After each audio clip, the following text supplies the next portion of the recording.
Just a roundabout way of saying we get back into the studio. Yes. My take today, hold on, guys. I want to get my hot take, please. Is that Jeremy reminds me of a young Derrick Lewis. That's it.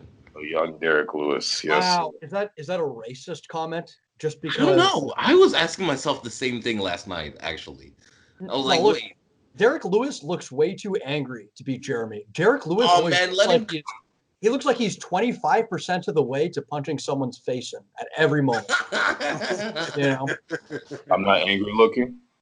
No, Jeremy. That's only because you know me.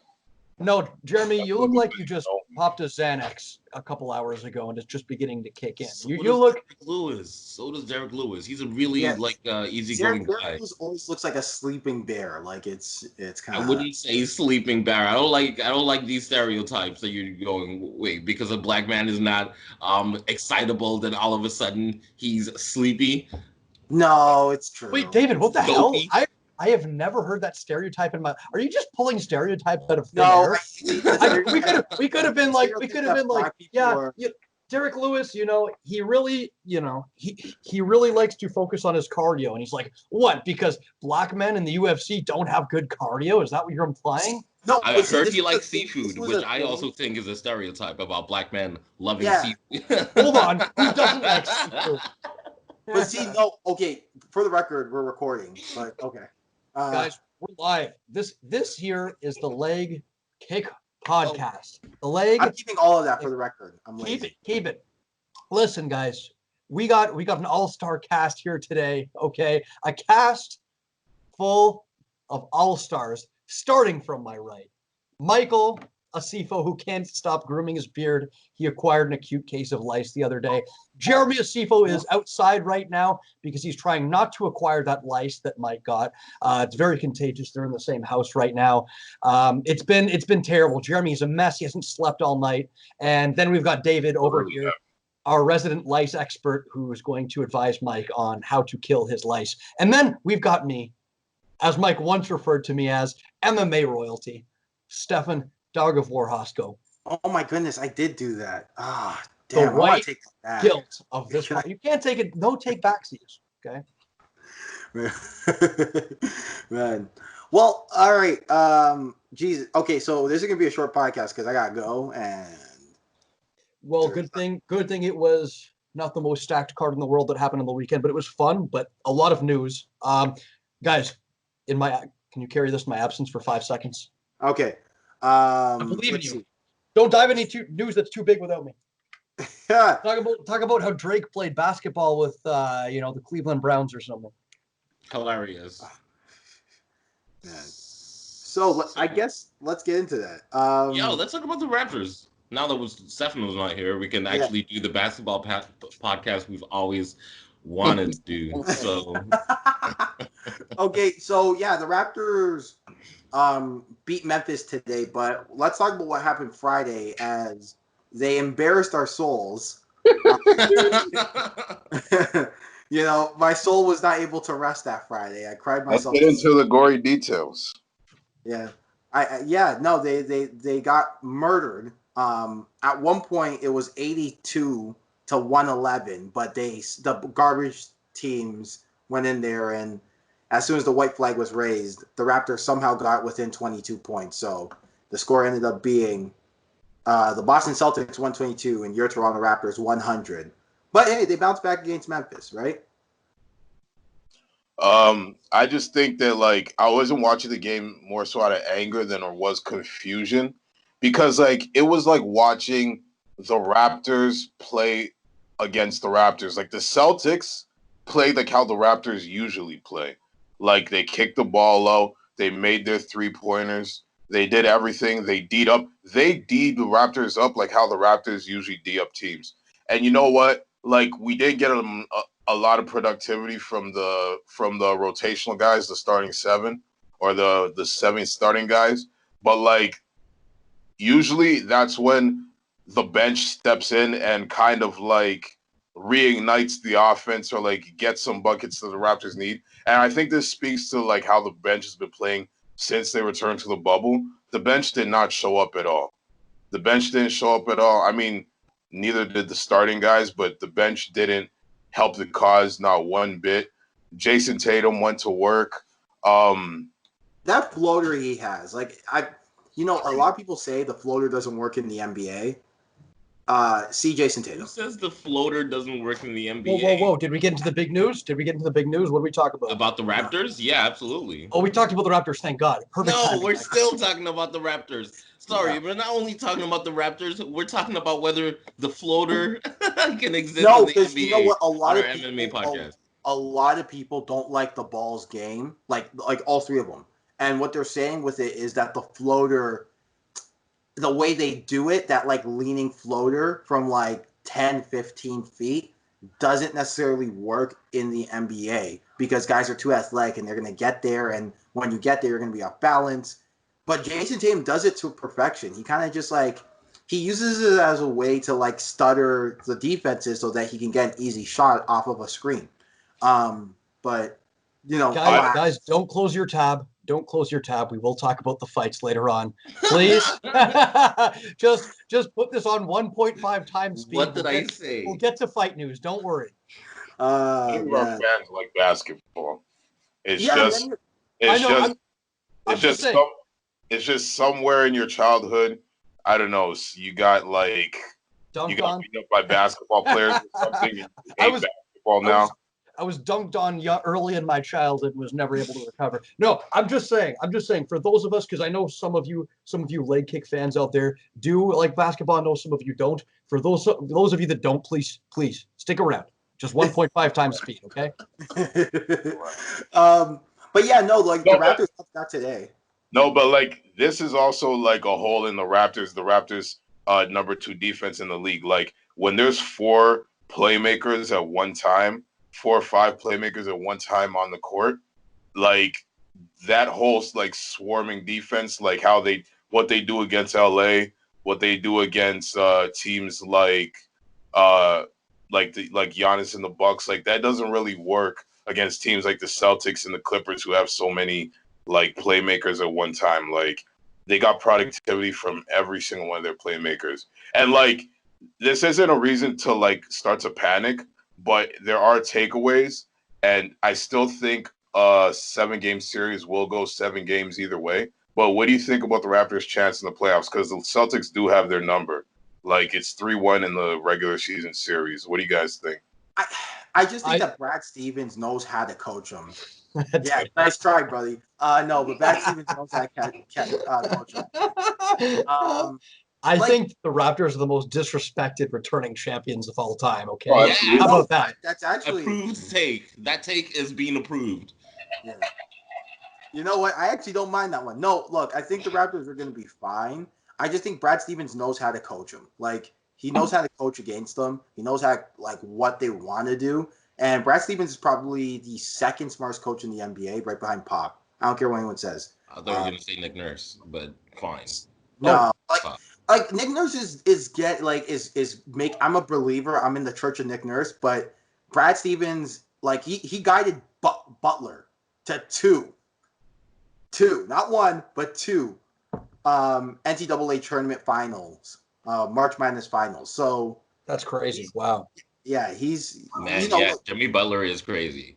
No, I'm joking. So moving on. All right, moving on. Bellator. Wait, I want to give my basketball take. Hold on. All right, I want to give my basketball take. David didn't give his take. Okay, my basketball take is go Raps go. Yeah. Wow.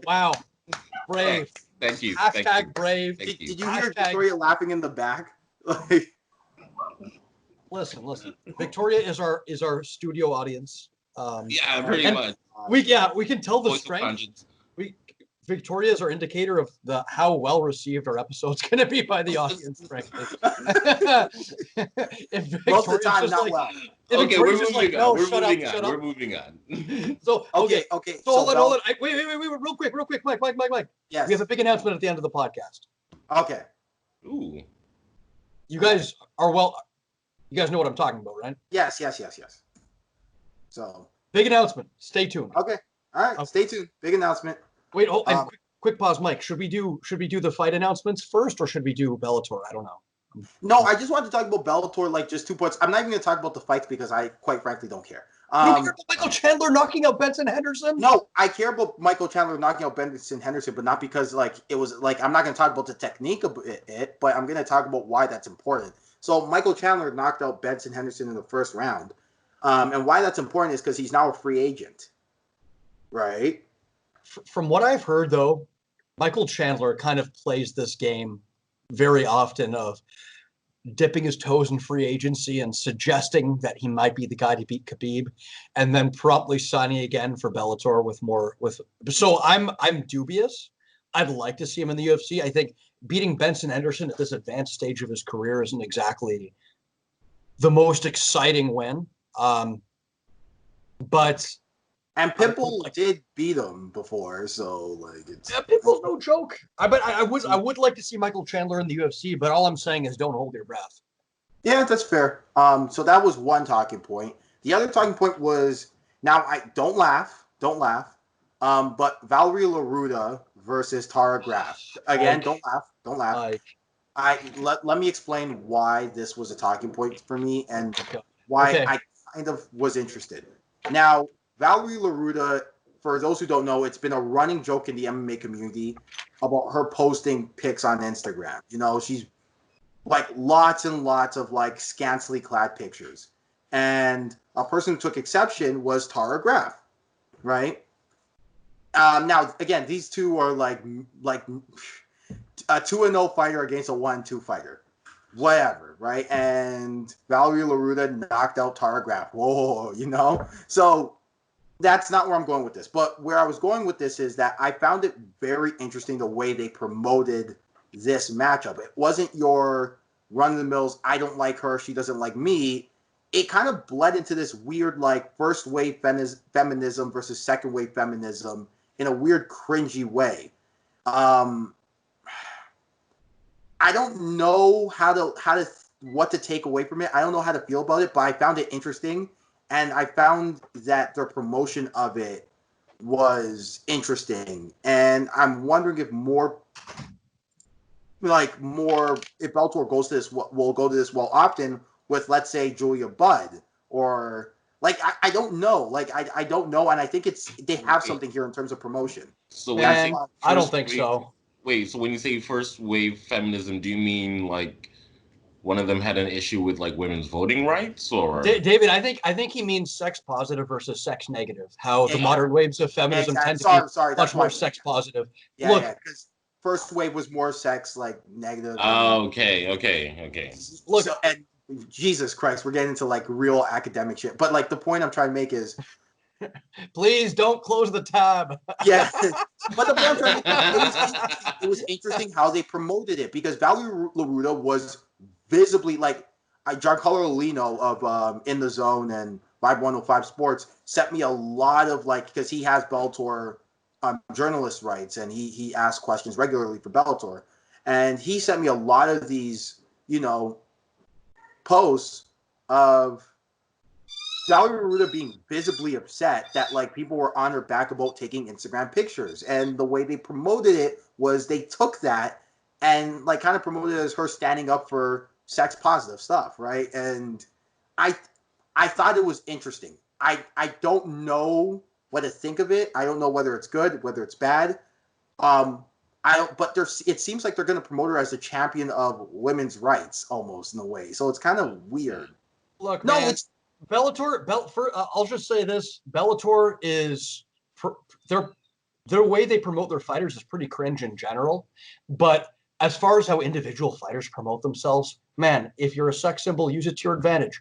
I think the big problem that maybe other fighters have is that female fighters want to be appreciated regardless of if they're a sex symbol or not, and they should be. Like if you're not like they're athletes, but I don't think women should be faulted.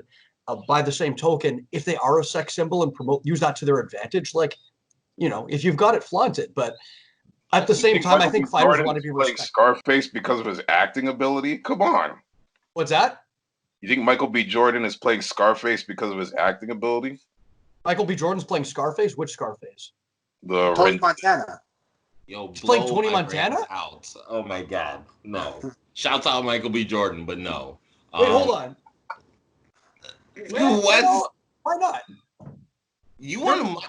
There are black Cubans. There are black Cubans, so it's perfectly. There's tons of black Cubans, man. No, but that's not the point. Is that you think Al Pacino's accent in Scarface was particularly good? I don't. I don't. Well, you know what? This isn't the movie review. I agree. Mike, why did you bring us down this damn road? No, yeah.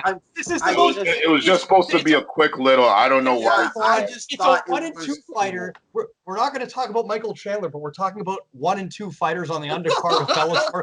Because some neckbeard was like, "Hey, I don't like the way she looks. She posts too many naked selfies." No, but like.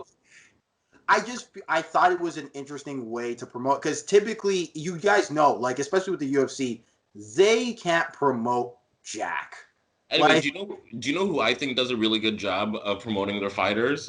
One FC. Don't make me gag. Don't make me gag. Stop. Their trailers. You're kidding, right? Their trailers are really good. What part of 50 million clips of Stamp Fairtex doing the same dance appealed to you? I don't know about you, but I just no. Yo, shouts out to Stamp Fairtex, man. I love Stamp Fairtex, but I think one is cringy as hell. Yeah, no, that dance was not it. But shouts out to Stamp. I think the thing with Stamp, One Championship is they're marketing to an Asian audience. So like how they that was not good. Even for like a K-pop star, that was not good. Anyway, this isn't what we're talking about. Oh my god! All right, last piece of news before we actually move on. Weren't there MFL? Sorry? Weren't there some solid fight announcements though? There are a couple, but I just want to say you can do the fight announcements. But I just want to say, okay, go for it. MFL had an event outside Montreal Fight League. First amateur event in Canada since shutdown. That's cool. I don't know. I actually got so Karin, anyone who knows Karin Dillon, kind of gave me the heads up that they were having an event, and I was like, whoa, right? And then after I go to my Instagram, and it turns out Gordon Cunningham was fighting in the main event. He won, by the way, but Mike's last opponent, for those of you who are unaware. Yeah. So Drew Danger Trout. But anyway, okay, let's focus. I'm just very interested. The reason why this is news is not because of the fights or anything. I'm interested in them actually having an amateur event, with all that's going on in the world, and them being allowed to do it. It was outdoors. It doesn't seem like masks were required, which kind of gives me, the heebie-jeebies. But like during the fight? No, not during the fights, but just like in the crowd with the corner in general. I don't. Why? Well, yeah. No, I don't know like how they were allowed to do it, but for anybody who is a fighter who listens to our podcast, MFL is doing events. All right, that's kind of cool. No, that's exciting, and it's good to get amateur sports back up and running. I know it's a low priority in the midst of every other thing in the world right now, but as a fan of fight sports, it's always good to have amateur sports. For sure. And I like outdoor cards, man. I genuinely like having cards in as many different kinds of settings as possible without it becoming a health and safety risk to the fighters. Like, I'm not saying let's have a fight on top of a crocodile pit, but let's mix up the aesthetic a little bit outside tonight. See, this is why I thought Fight Island was going to be. That's why I thought Fight Island was going to be. I thought it was going to be outdoors on the beach, right? Maybe a tent around it. They probably had like one conversation with like the insurance people, and they were just like, nope. And they were just like, all right, okay. First of all, David just said he'd like to see the crocodile show. David would be. If you could like put, like for the ring, kind of, if you remember wrestling, like Hell in the Cell. Remember when it was light the cell on fire, like the top of the cage on fire? Let's have that in the octagon. David would be that guy. David would be that guy in the Roman Colosseum, just in the fifth row, like, off with his head, feed him to the lions. All right, he's seen better days. Kill him. All of a sudden, the Romans had British accents, but okay. Yeah, really. Hey, have you ever seen every Roman show based in ancient Rome? Yeah. In the history, it's British or nothing. But. They would have been better off with Italian accents. They would have been like, off with his head, like, whatever. What? Yeah. What was that? What? It was a Like, terrible Italian accent. that sounded like oh my god, that sounded That like was the guy more from the Lucky. British than Stefano's accent. That was the Lucky Charms leprechaun, for God's sakes. Mike, as bad as my Ghanaian accent is, I think Julius Caesar is rolling around in whatever shallow grave he's in right now. I am personally offended on a deep level by your attempt at an Italian accent. Kindly wipe that from my memory. What was that? You grew up in... Mike grew up around Italians, by the way. Not long, but... Bro, you went to high school at St. Joan of Arc, man. And I hated every second of it. No, I'm kidding. I love St. Joan of Arc. They invite me back every year. Okay. There's actually a lot of fights on yesterday's card that I actually want to talk about, which is kind of weird because it wasn't full of names or anything, but there were a couple good fights actually. Couple of great ones. Can we start with the big one? Yeah. Because I actually have a pretty interesting thought on this. Other than Jeremy is Derrick Lewis. Jeremy is not Derrick Lewis. You racist. Somebody come on this ledge with me. Come on. Listen. That fight, that main event between Derrick Lewis and Alexei Oleinik was the sloppy disaster that I expected it to be. I'm not saying I didn't enjoy it, but Jesus Christ, can somebody teach Derrick Lewis how to defend a single leg? What that? No wonder Curtis Blades is licking his lips right now. Like, I'll take that fight. He went right on Twitter. I'll take that paycheck. Give me that fight, dude. You know what's crazy? Though? Everyone and their mother was like, "Please God, no." Yeah, that would be a massacre. Like, dude, can somebody tell Derrick Lewis to put in an overhook when somebody's attacking a single leg on him? That's basic day one stuff. Like, or push the head down. That was the most heavyweight fight I have seen in my entire life, and I've seen a lot of heavyweight fights. Just two people with completely incomplete skill sets swinging wild at each other with no rhyme or reason. Alexei Oleinik going for that. Come on. Alexei Oleinik going for that stupid head crank. I mean, come on. What was that? Are these top 10 fighters? Are these top 10 fighters? You know what's crazy in all that? The Americano was right there for him, but he kept fishing for that choke, for that scarfold choke. Look, okay, I'll say this. I thought Derrick Lewis's grappling, considering what it was actually kind of sort of improved. Mike, stop. No. Okay, wait, no. Derrick Lewis has always been above average defensive grappler. Stop. David, stop. No. David, no, stop. come on. Derrick Lewis. I wouldn't go that far. No. Dude, Derrick Lewis's get-ups from the bottom are, I don't like being on the bottom anymore. I'm going to stand up. He gets by on freak strength and athleticism. It has got nothing to do with above average ability. I didn't mean technique. I didn't mean on technique. I mean just his overall ability. He's in a heavyweight division. Even in the heavyweight division, I wouldn't say that most people would consider him an easy person to hold down. No, that's fair. That's fair. Depends. Do you know how to wrestle? If so, then yeah, probably. With what's the guy's name? Blagoy?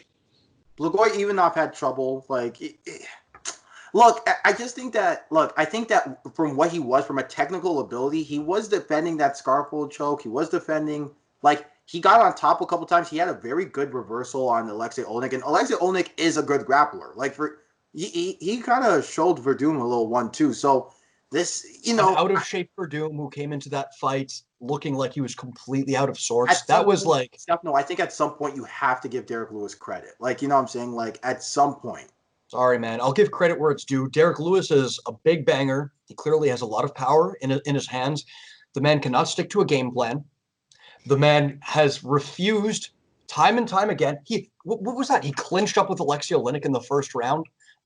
He refuses completely to, improve upon even basic grappling.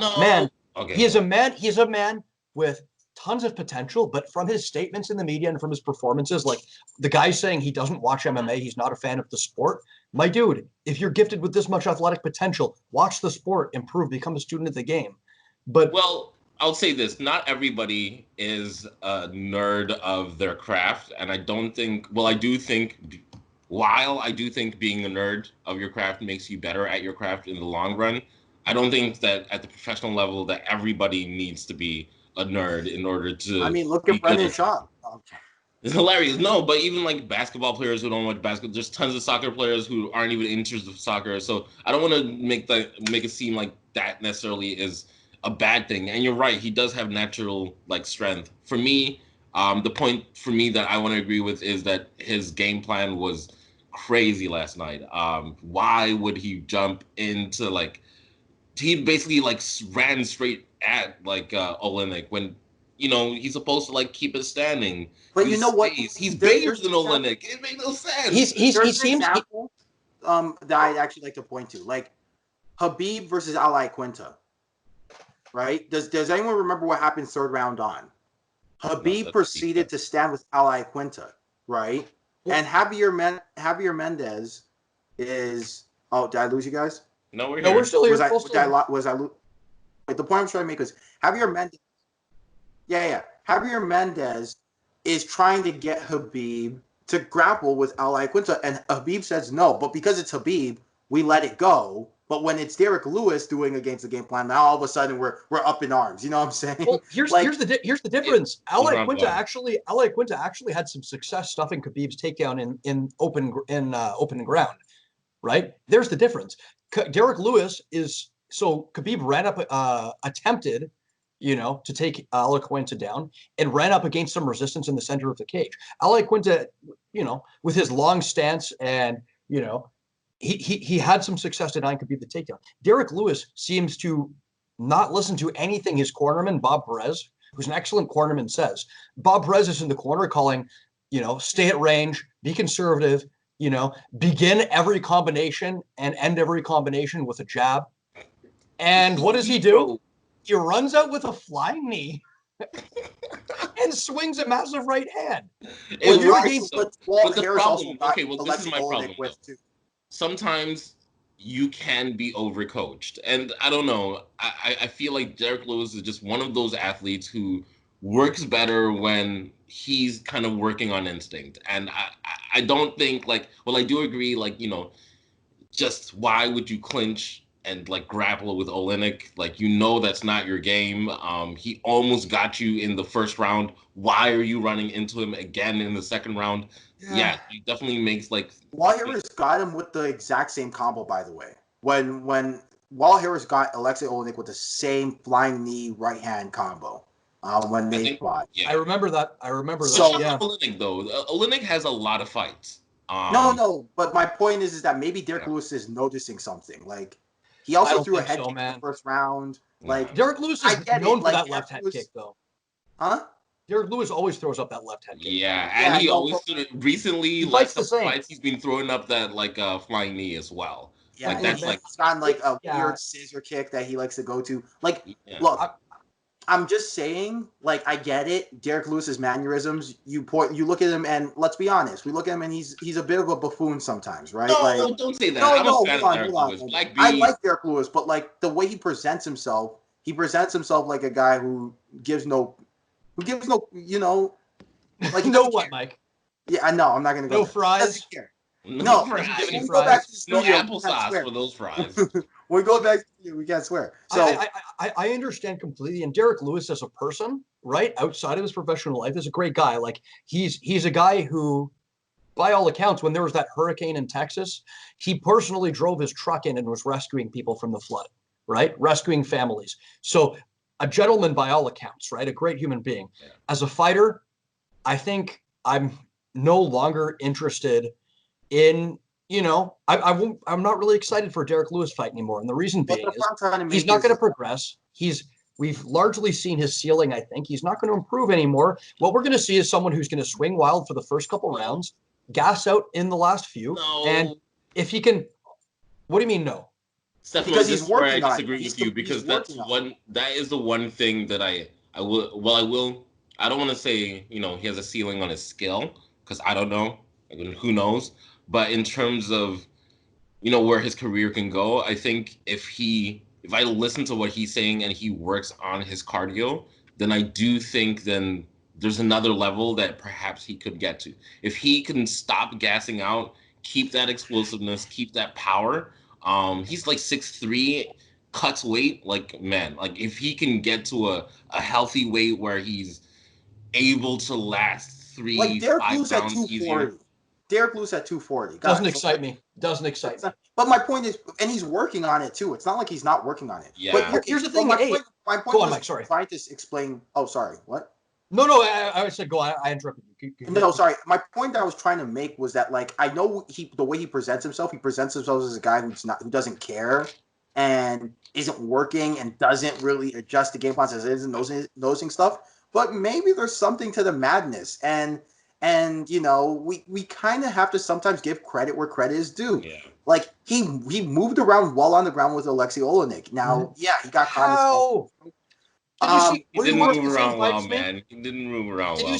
Did you see him literally get single leg from the bottom of side control? Dude, Wait. That's knee judo. Do you know what knee judo is? Knee judo is when two white belts start on their knees and wrestle with each other. That's not something I want to see at a high level of fighting. It's BS, man. Derrick Lewis. Cardio is not just about going on the Airdyne bike. It's about making choices within the octagon to make yourself efficient. Derrick Lewis, no matter how much time he puts on the Airdyne bike, if his strategy is for the first round to throw flying knees and jumping switch kick at his opponents, if you're Demetrius Johnson, that game plan is going to tire you out. It's the same. Yeah. Like you can't do that for 5 rounds. You just he's all circus show, no basics to center around the circus show. With that all being said, though, he's number 4th ranked in the UFC, so it's like he's effective, man, and that's what matters. At the end of the day, it's a results business, and there's very few heavyweights right now that can beat Derrick Lewis, unfortunately, or fortunately, depending on how you look at it. I'd say everybody above him can beat him, but everyone below him, apart from maybe I don't even know, maybe Cyril Gane. Okay, he needs to get into the ring or the octagon before we start talking about him again. No more Cyril Gane. Ain't nobody want to fight Cyril Gane. Ain't nobody got time for that. Oh yeah. But you know what? I think Curtis Blades can do it, but like Curtis Blades doesn't necessarily have the movement to like. What happens when Curtis Blades gets hit with a shot? Sorry, you know? We're talking about heavyweight, right? This is the division where everybody basically wants to fight. Why would nobody want to fight Sir? I just think I'll tell you why. Because Cyril Gane is at a point. This is the Cyril Gane Appreciation Hour. That should be the new name of our podcast. Because Cyril Gane, man, is in this odd position, like a Ryan Hall, where he's beat some very good B and C tier opponents, but A tier opponents are looking at him saying, "What do I have to gain by fighting this absolute monster with no name value?" Oh man, I don't know about that. I think I don't know about that. I've never heard of like heavyweights ducking a fight like that. In my opinion, you haven't. Like that? A lot of people, dude, it's not even about being scared. It's about there not really being an upside to that. What does Andrei Arlovski gain by beating Cyril Gane, for example? He doesn't move up in the rankings. He doesn't get any. It's lose. It's lose. It's the same as Ryan Hall. I really doubt that Jose Aldo is scared of Ryan Hall, but there's literally nothing to be gained by taking that fight. I'm just looking at his record right now. His last fight was a win against Tanner Boser, who we're huge fans of. Wait, who beat Tanner Boser? Who beat Tanner Boser? Cyril Gane. That was his last fight. Tanner Boser? Yes. Sacrilege. I don't believe this. Yeah, that's his last fight. 21st of December, 2019. That was his last fight. How do I not remember this? I think I remember that too. It was ages ago. But honestly, anyway, if you beat Tanner Boser, then what do you mean? Tanner Boser's had 2 fights since then. You're telling me that there's nobody in between or even below, like just below him that. But the problem is that like Cyril Gane has to move up. There's no way to go but up. Like I don't want to see Cyril Gane versus Jean Vellante. I know what's going to happen. Who's that guy with the eyes? The crochet boss. What's his name? Mo Green. That'd be a great fight. You tell me Cyril Gane can't fight. Wait, hold on. There's no way. Before we turn this, it's wait, David. It's not about being scared. It's about what you have to gain. Mo Green has already been in higher profile matchups than Cyril Gane. It's calculus. These are professional fighters. Yeah. But okay, before we turn this into the Cyril Gane appreciation hour, I just wanted to ask you guys, what do you think's next for these two fighters? Like, who would you like to see them in against? Man, Derrick Lewis can't duck Curtis Blade. Unfortunately, he's gonna have to take that fight, and I don't like his chances on that one. I don't want to see it. I don't know what's next for Oleinik. I think he just fights, whoever's left in the heavyweight division. They seem to be doing kind of like a round robin, honestly. No disrespect, but it kind of almost feels like it doesn't matter who wins. Wait. But Why not Alexei Oleinik versus Cyril Gane? Why not? Let's do it. Because that's not gonna happen. Let's do it. Let me Stefano just said. Let me pull up these Oleinik rankings. is 50 years old. Cyril Gane is 23 and weighs like 250 of like just straight muscle. That's why. How about this? Here's my thought process. Okay. Derrick Lewis, clearly he's, at a bit of an impasse in the sense that I don't want to see him really get murdered by Curtis Blades. I think we all know how that fight would go, and I think it does nothing for Derrick Lewis's stock. I would like to see maybe Derrick. Unfortunately, he's booked in a fight, but I'd like to see Derrick Lewis versus Jairzinho Rozenstruik, because I think. But Rozenstruik's booked against Junior Dos Santos. Yeah, but that would be a fight I would like. Derrick Lewis doesn't want to fight till December anyway, so why not in December if Rozenstruik wins or loses? Let's make it happen. Yeah, what the hell? Why not? That's a fun fight that everyone can get behind, right? As far as Alexei Oleinik, I really don't know. He's sitting at number 10. Gane, let's do it. Let's make it happen. He's 10th ranked. Cyril Gane is 15th. Let's do it. But let's say you were a fan of Alexei Oleinik. Who would you want to see him in against next? Oh no, it's Greg Hardy, and not even close. But No, I think Greg would be a good fight. Honestly, I would like to see him in a matchup where his submission skills could possibly shine, right? Exactly. Greg Hardy. Have you seen Greg Hardy go to the ground? I'd like to see him against Sergey Spivak, to be honest with you. Oh. Because that is two just weird Russian Eastern, or I think Sergey is Moldovan, two weird Eastern European grapplers plying their craft on the ground. We're going to see front headlocks. We're going to see the return of the Scarfold. We're going to see some Ezekiel chokes. You are so into Eastern European men grappling. Yeah, it's that's so on brand for you. Sweaty Eastern European men grappling in a hot, sweaty shower. I get it. Dude, where the shower came from, but geez. The most leg kick episode of this ever would be me talking about Eastern European men grappling.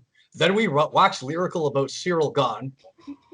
Mike goes on about someone having to make the weight. And then, I don't know, Jeremy finishes off with some kind of reference to football. Yeah, and then we talk about doping for like an hour. Yeah. Yeah.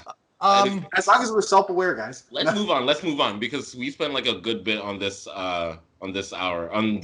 Jeremy, do you have anything to say about the Lois versus Oleinik fight? Did you say Lois? Lois. The Lois Griffin. The Lois Lane versus Oleinik. Versus the Alexis on Fire fight. I think Derrick Lewis is still in the UFC because he's for entertainment value. Isn't he the guy who said my balls are hot or something like that? Yeah. And yesterday he was saying he had to defecate his pants. That was great. Yeah, I think that's the only reason why he's in the UFC. I mean, he's also. And also, just a quick point about somebody who doesn't watch the sport. I didn't watch football until my senior year of high school, and I was still relatively good at it. I think it wasn't until I understood formations and everything like that. You're right, I am making references to football, but yeah, I agree with David. Like, you don't have to be a nerd of the sport to actually be good at it, but I think it does give you an advantage. That's my only add to this conversation. And I mean, that's my thing. If he was like a middle tier heavyweight, but like you're ranked 4th in the division, it's like, be a professional, do your job kind of thing, but whatever. What do you think? Man. Well, Donald Cerrone doesn't even watch tape. Don't do that. Yeah, I would. Donald Cerrone, it's a bit different because Donald Cerrone listens to his coaches. I would like to see that Derrick Lewis Rozenstruik fight. I would watch that.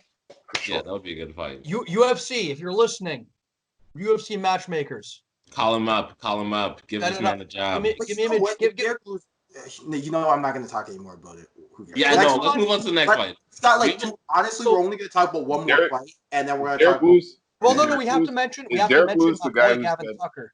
Is Derrick Lewis also the guy who said the only freak show I got is in between my legs? No, that's James Toney. Oh yeah. Okay. James Toney also said, "Hub is a hub and a hub."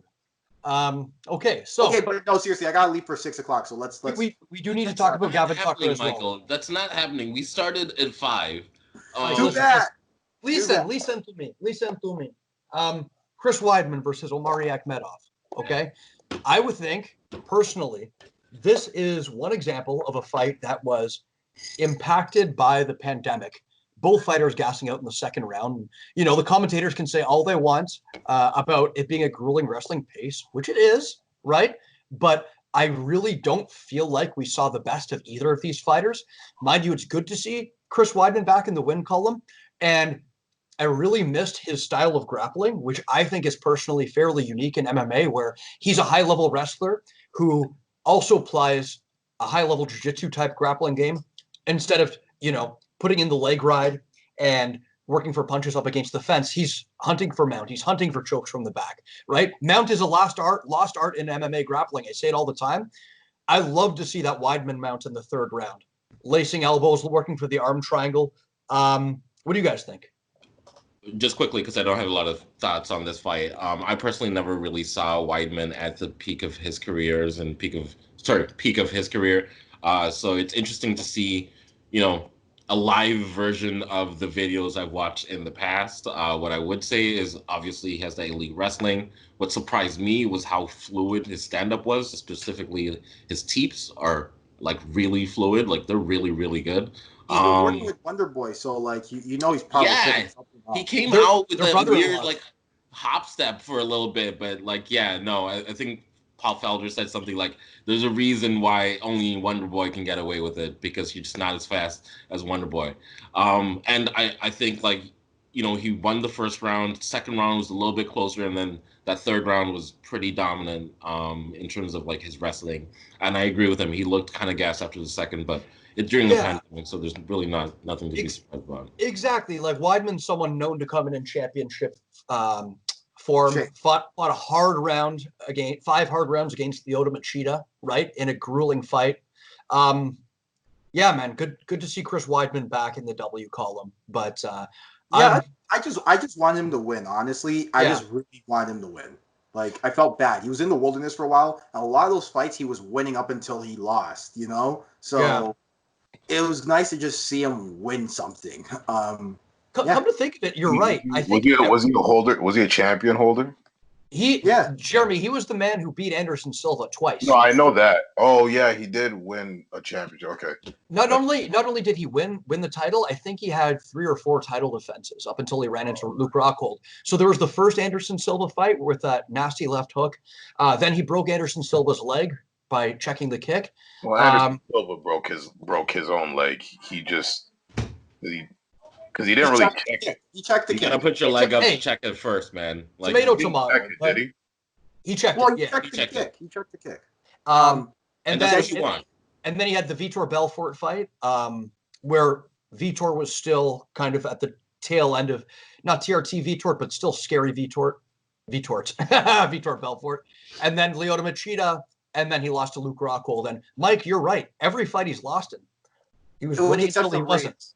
What's that? The exception of Reyes, it's basically been the story of he was winning until he wasn't. Yeah, he makes one critical error in each fight. Mm-hmm. Which, you know, it is what it is. Like, you know, but so like it was just nice to see finally, hey, close the deal, seal the deal. You know. Yeah. Okay. Yeah. Sorry, go ahead. No, I was gonna say, is there any other fights you wanted to talk about? Yes. I wanted to talk about first of all, the Dariush knockout, the Kevin Holland fight was one of the more. That's spinning elbow. Holy. Yeah, no. Okay. Before we move on to anything else, fight. Although, shouts out to Darren the Dentist Stewart first for getting a guillotine choke on Maki Pitolo. Pitolo had a good fight. Maki the grappler. Yeah, man. That was over before. That fight was over before it started. Fair enough. I didn't actually miss the fight. I just saw the highlight of the choke, which shouts out to him. But anyway, guys, there's one very important thing you need to bring up though.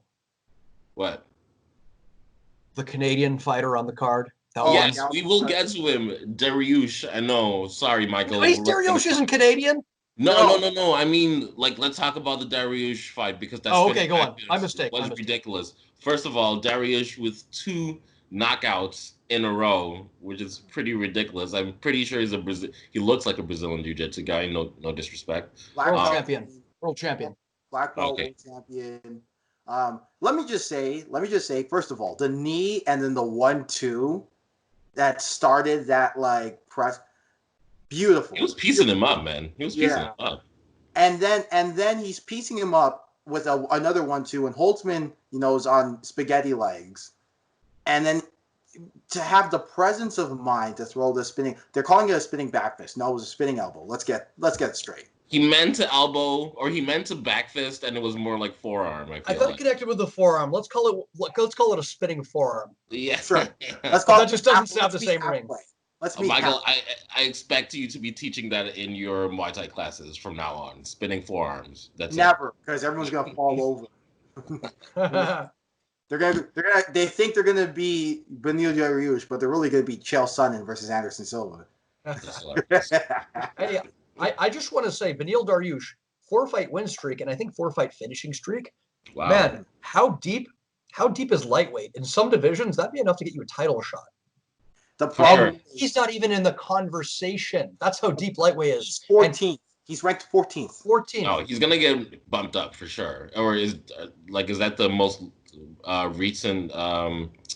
Yeah, that's the most recent ranking. That's the most recent ranking. That seems kind of low. There's no way. No disrespect, but there's no way Kevin Lee is ranked higher or should be ranked. I'm 95% sure Kevin Lee's rated higher. Keep in mind, Kevin Lee beat Dizzy Gillespie, and I shouldn't be calling him Dizzy because that's not his actual name. He just looks like that is disrespectful. That's so much disrespectful. His name is Gregor, sir. No, I know it's Gregor, but he looks like a Gillespie.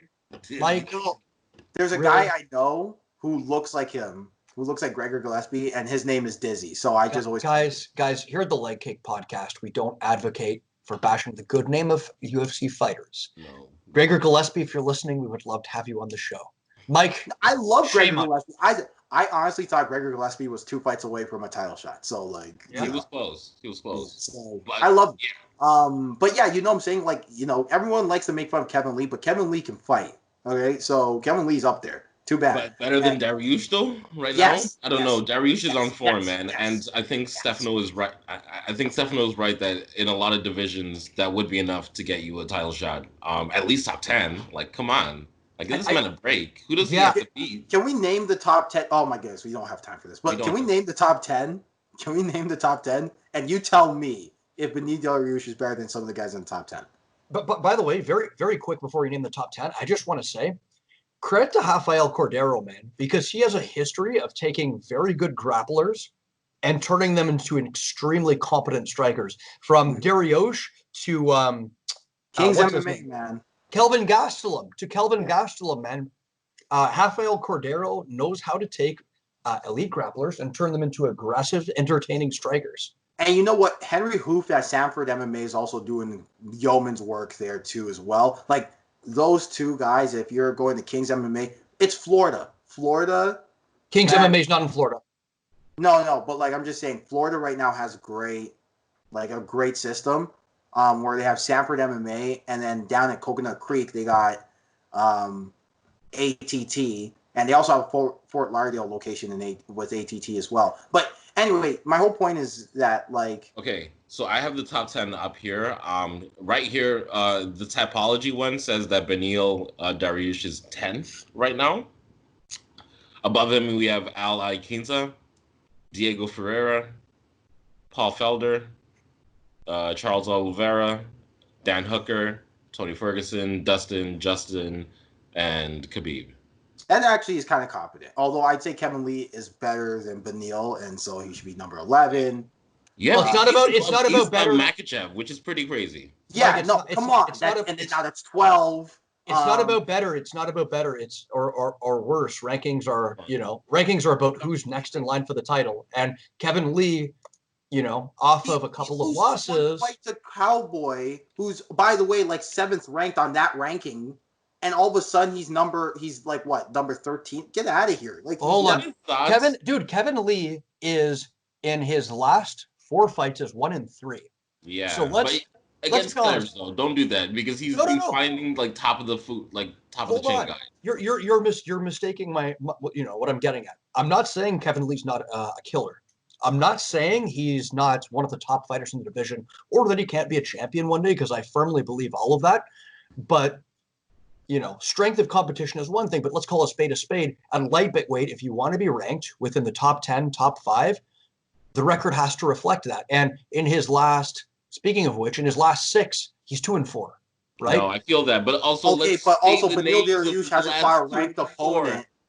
Beneil Dariush hasn't fought a ranked opponent in a year. What are we talking about? Like, come on, man. Like, yeah, Kevin Lee fought Charles Oliveira, Gregor Gillespie, RDA, Ali Quinta, Edson Barbosa, Tony Ferguson, Michael Chiesa, Francisco Trinaldo. Like, come on. Mustafa. And he lost of those matchups that you named. He lost about half of those, right? Yeah, so look, I'm not trying to put shade on Kevin Lee. It's just, I guess we're kind of having a little down from Montreal to kick your ass. I guess where we disagree is what's valued more: a fighter who has, admittedly more names on his record but is on the way down, or a fighter who hasn't quite gotten those big names just yet, or has come up short against them, but is on the upward trajectory. I'm with you. Fighting that has more names. But there's no way Beneil Dariush should be ranked above Islam Makhachev. Are we in agreement there? Like, come on. Activity has to count for something, man. Activity has to count for something. It's not the hill I want to die on. So yeah. Anyway, we're gonna move on. We're gonna move on because I wanted to talk about the Kevin Holland, Jerome Buckley fight. If anybody is it Joaquin Buckley? Joaquin Buckley fight. Is it Joaquin Buckley? I'm gonna look it up. Honestly, I wouldn't be able to tell you. Hilarious. I've never really heard about this dude, but I liked his style. I wanted to talk about it quickly because, first of all, Kevin Holland has that John Jones-ishness about him. He's super oversized for the division. Like, he's 6'3.5". They really stress that half. Comes from like a kung fu background, but apparently he's also a black belt. By the way, he's hilarious. Yeah, well, I haven't really heard him talk, but his fight styles are like legit. He was playing with Buckley out there, and what was crazy because I really like Buckley's style. They called him like the mini Tyson, like an MMA Tyson. He came in heavy, ready to box. He was swinging a little too heavy, a little wild, but it's his first fight in the UFC, so I'm not gonna hold that against him. But I thought that was a really good fight, and then the knockout was pretty crazy in terms of that one too. A textbook straight. He pretty much won. Holland pretty much won that fight with just straights and knees, I felt. You know what's crazy about Kevin Holland too? He once fought Thiago Santos. That's crazy. Yeah. Wow. But by the way, straights and knees, taller fighters. If you're fighting a shorter pressure fighter who's trying to get on the inside, throwing those hooks, straights and knees, man. Don't swing wide with a shorter fighter. Yeah, that's all he did. Straights and knees, clinch, distance management, distance. footwork. Yeah, man, he was really super clinical.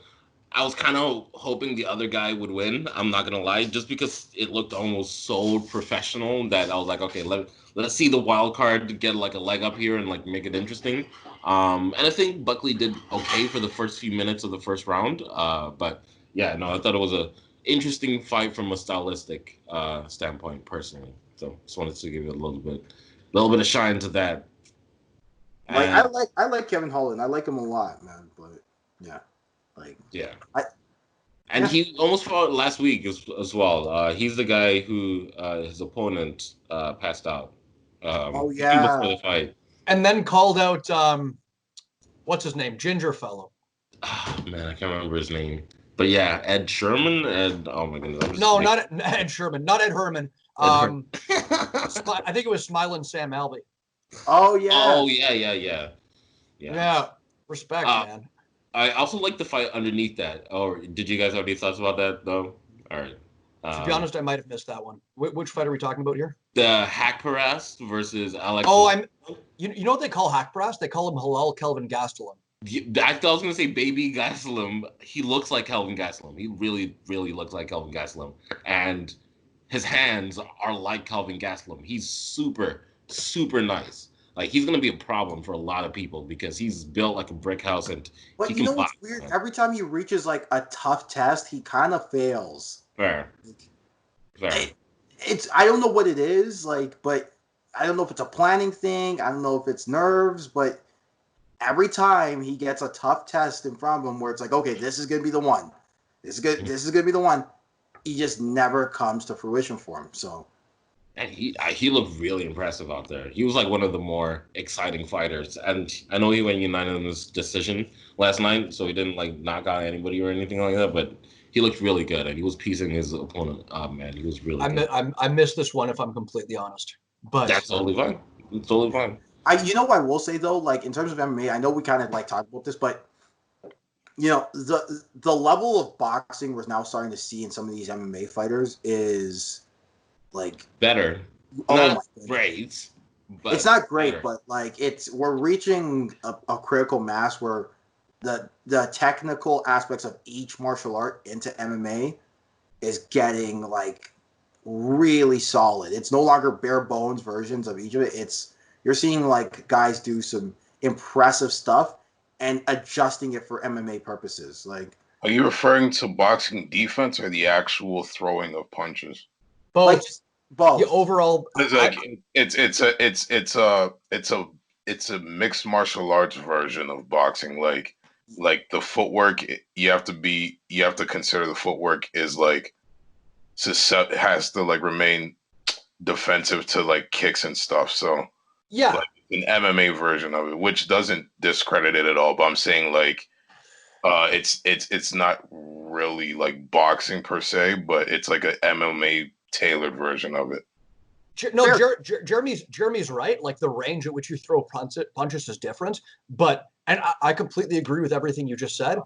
What I will say is, I believe that the aspects of boxing that are developing more in MMA, to Mike's point, are guys are setting things up more technically with feints and fakes. Right? They're a little more comfortable with utilizing head movement, remaining in the pocket, That's countering. what I was gonna say. Yeah. Whereas before in MMA, generally, the best because of the amount of space you're afforded in the cage, the number one defense would be just to circle backwards to avoid punches. But yeah, guys, pressure under fire is getting better. Their shot selection is getting better. Just aspects of the sweet science, I'd say. While it's not going to look identical. And less fighters are just swinging for the fences and winging their shots.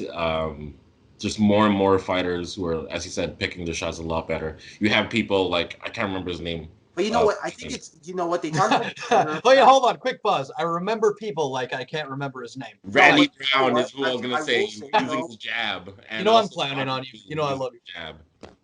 Man, but I will say though, Anderson Silva, like they talk about the Carter effect with the Raptors here, but the Silva effect, where guys are starting to use a lot more head movement and generating swing and miss. And I think that's what it is. We don't have enough time to get into it. It's a part of it. I truly we don't have enough time, but I generally think there's the Adesanyas who might be of the Silva mode, but there's a whole different breed of fighters who just have the head movement.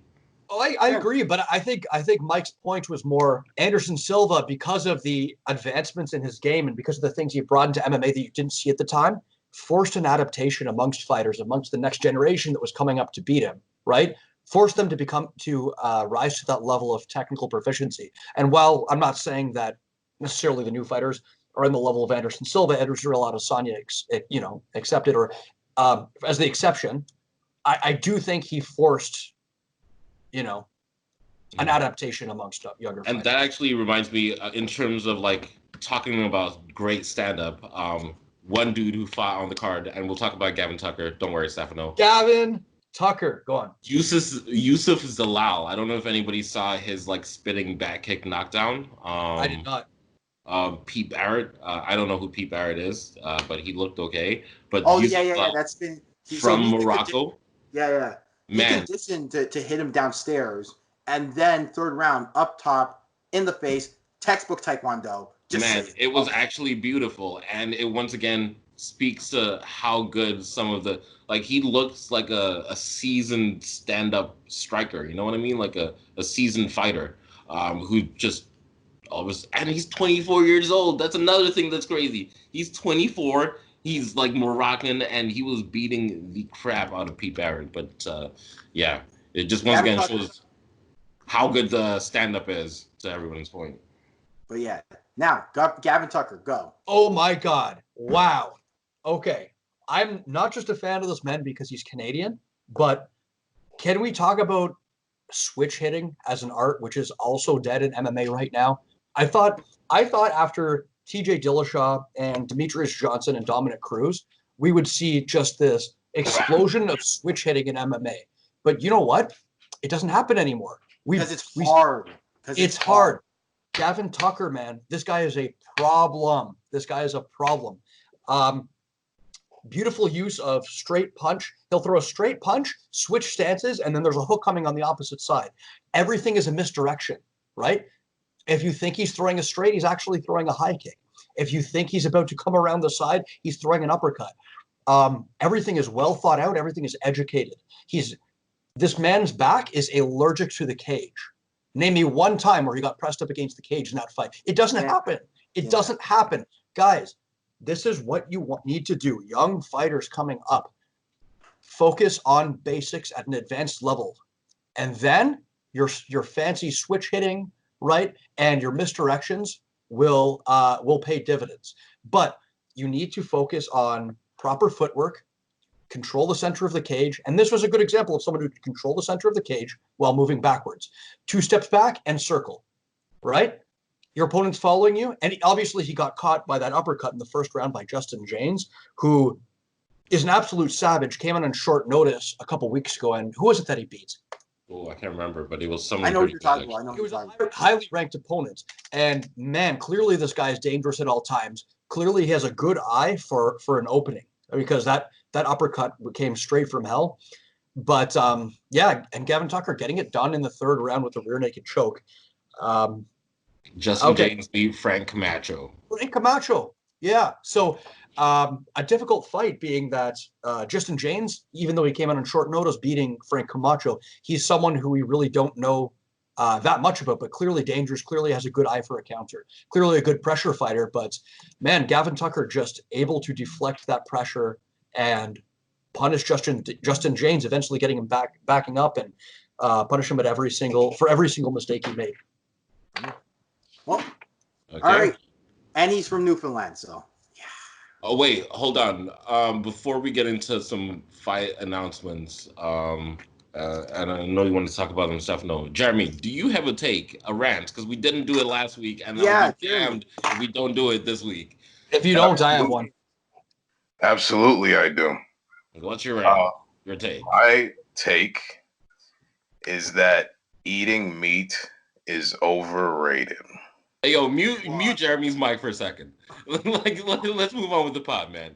Yeah, no thanks. No, we're good, man. Thanks. Eating meat is overrated, Jeremy. Eating meat is overrated.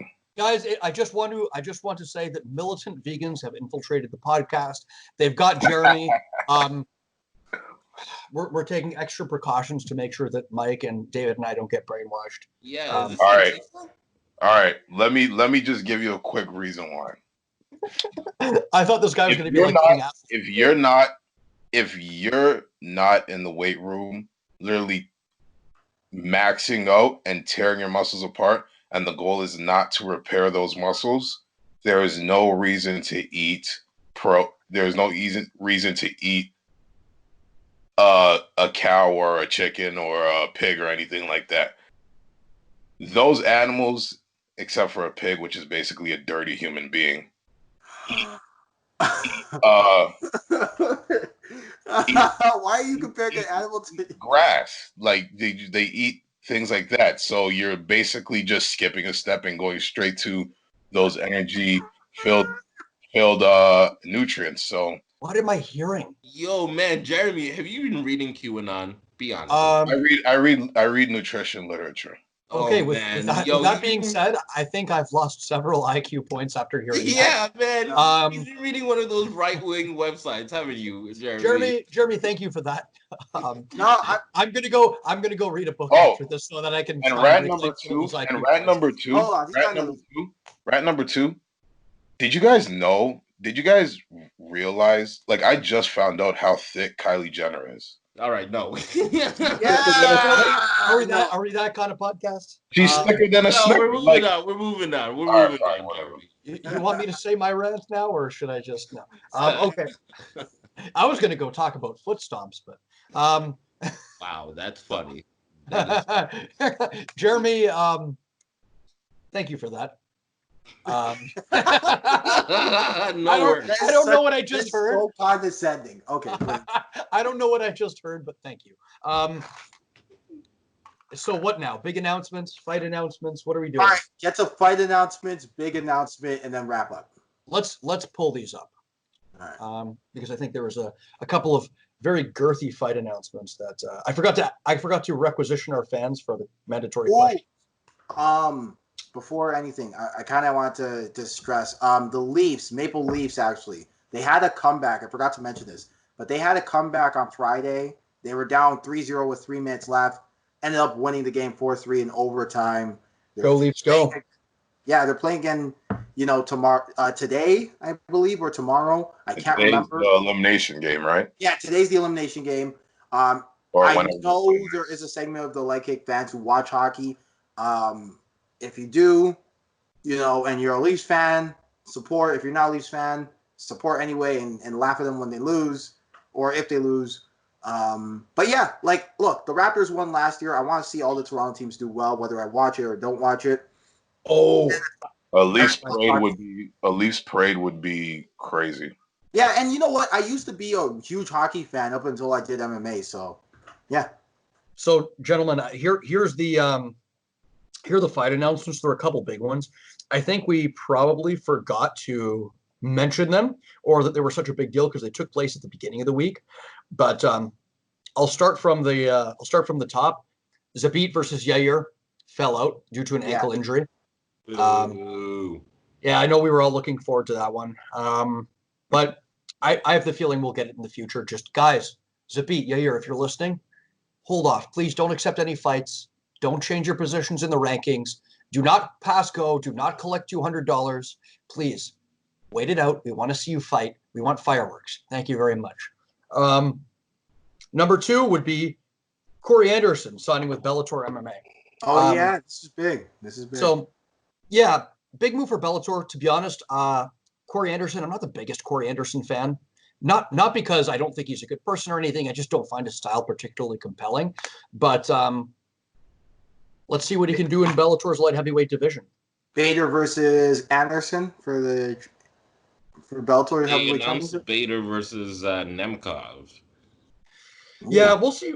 They'll probably book Corey Anderson in with a fight and then jump him straight to the title and make promotional footage with mentioning the UFC. Give him the Panda special. What's that? Is Mr. Wonderful still fighting? I think he is, yeah. Yeah, so why not him versus Mr. Wonderful? Yeah, okay. That's an interesting matchup. Yeah. Anyway, that'll be wrestling heavy. And then on November 21st, UFC 255, we are actually getting 2 flyweight headliners. Now, the first one I think we all saw coming. It was a matchup accepted by both participants after her victory. We've got Shevchenko versus Jennifer Maia. I don't have much to say except rest in peace, Jennifer Maia. I honestly, at this point, it's going to be like, hey guys, our next fight, we're fighting, you remember the big slab of meat that Rocky was beating up in Rocky 1 versus Valentina Shevchenko. Take it easy. I respect Jennifer Maia, but Valentina Shevchenko is running laps around her competition. And then here's the interesting one that I kind of wanted to get into because it seems like the UFC is doing this a lot lately. And it might be a byproduct of the pandemic, but they're skipping over big contenders in favor of money fights. So we've got Deiveson Figueiredo versus Cody Garbrandt for the flyweight title, November 21st, UFC 255. You know what? As much as this is an affront to that ranking system, I like it a lot. I like it. I like it too. Honestly, I'm more excited about this fight than like an Askarov fight. No disrespect. Or who else is in that division? Like Pantoja? Oh no, there's some guys. Moreno. Brendan Moreno. Yeah. Have you seen Brendan Moreno, David? Maybe a couple fights. Go watch yourself a Brendan Moreno fight. He's exciting. He's charismatic. But here's my problem with it. Because am I a big fan of this fight? I mean, how could you not be? Like, you could put Cody Garbrandt in against anyone, and it's an exciting fight. But it's an easy pill to swallow when it's an exciting fight. It's a tougher pill to swallow when we're trying to book, when the UFC is booking Jose Aldo. But shout out Jose Aldo, though. And even me, for that Jose Aldo, Marlon, not Marlon. Yeah, you were on the board. You were like, I was on board. Yeah, I was on board. Like, I agree. And I still think this fight's compelling, but my concern is how long is it going to be before we get back to normal matchmaking? Look, I think everyone knows that, like, this isn't PFL. One of the things I respect Ray Seppel for doing with PFL was the rankings. He tried to make the rankings matter. You know what I'm saying? He tries to make it matter. He tries to make it a sports league. The UFC does not do that, right? And I think this is where I got really upset about Lando Vernata, not because Lando Vernata is not an exciting fighter, not because he doesn't deserve to be in the UFC, not because he's not talented. It's because at some point we have to be legitimate at like a legitimate sports league. And while I'm banging the drum for Cody versus Deiveson Figueiredo, and I think that's going to be a great fight, this is a symptom of what I'm talking about. Fair. Yeah. I mean, Cody is 2-4, 2-5, in his last, he's lost his last 2 or 3 fights, in his last 5 fights, if I'm not mistaken. TJ shot twice, and Pedro Munoz. Yeah, exactly. So I mean, I get why people might think it's a little unwarranted, but honestly, ever since Conor McGregor, even before Conor McGregor, names gets you the title shot. It's not a meritocracy, and the sooner we stop kidding ourselves to that, the better. Look, I somewhat agree with you because I do think, Conor McGregor, and then we have other matchups where, it doesn't seem to make sense. Brock Lesnar, we've got our Dan Henderson versus Michael Bisping too, matchups that by all accounts make no sense at all. Michael Bisping versus George St. Pierre, which kind of made sense, but also not really. But no, exactly. Yeah, that's actually the perfect way to describe it. You could justify George St. Pierre getting a title shot, but it's really, should he jump the queue? But in a different division? Yeah, in a different division. No, completely.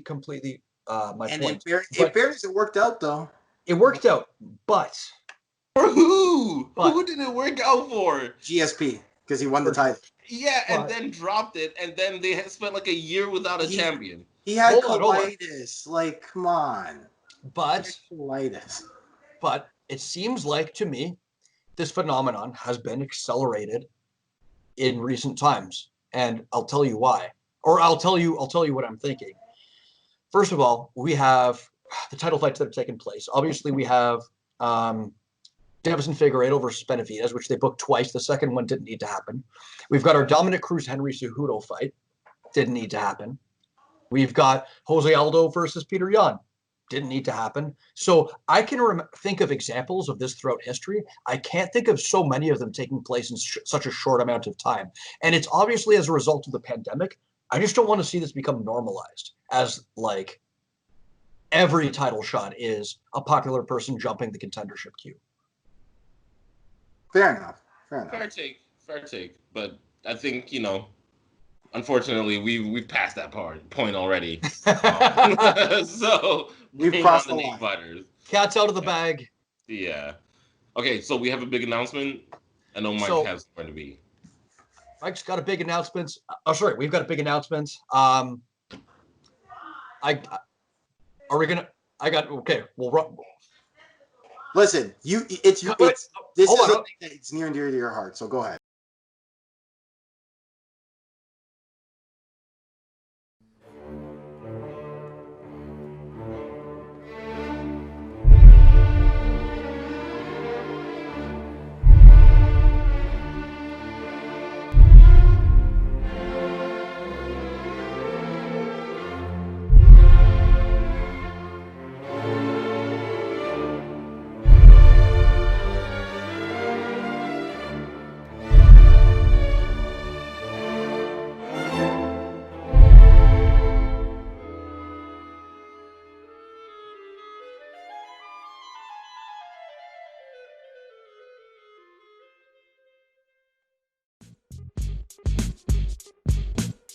Punching is my profession. Pain is my passion. There's paper in my pocket. And when I get through with this, I want everybody to understand. Please include my people. Yo, man, glorious. This is protected by the red. Slap it down. Way out of bounds. Throw in the towel. wow, what a good promo. Wow, that was really amazing. Edited by yours truly.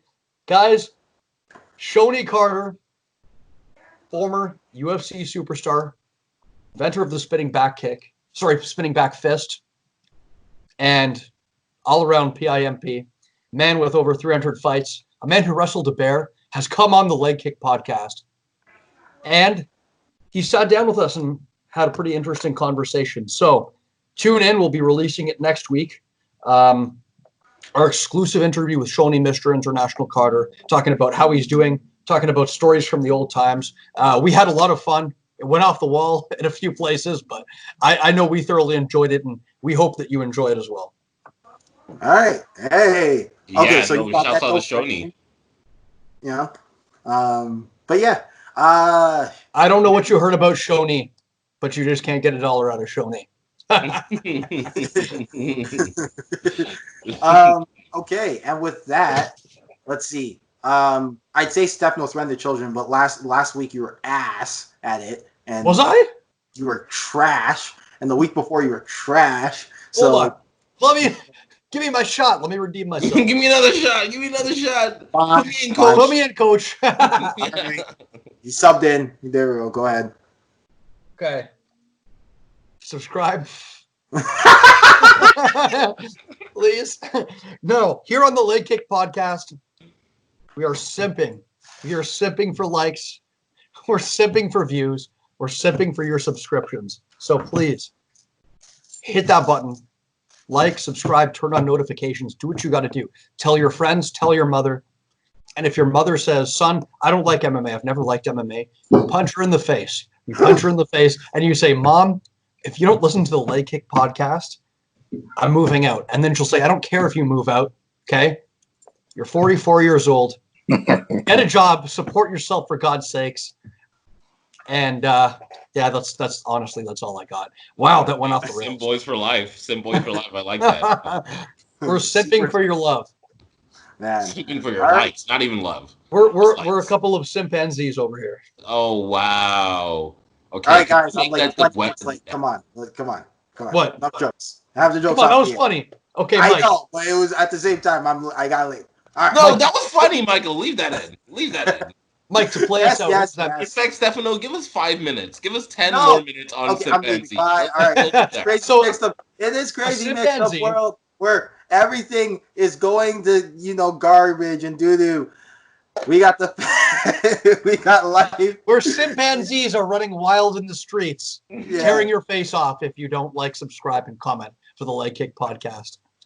Then remember that we got family, you got life, and you got this podcast.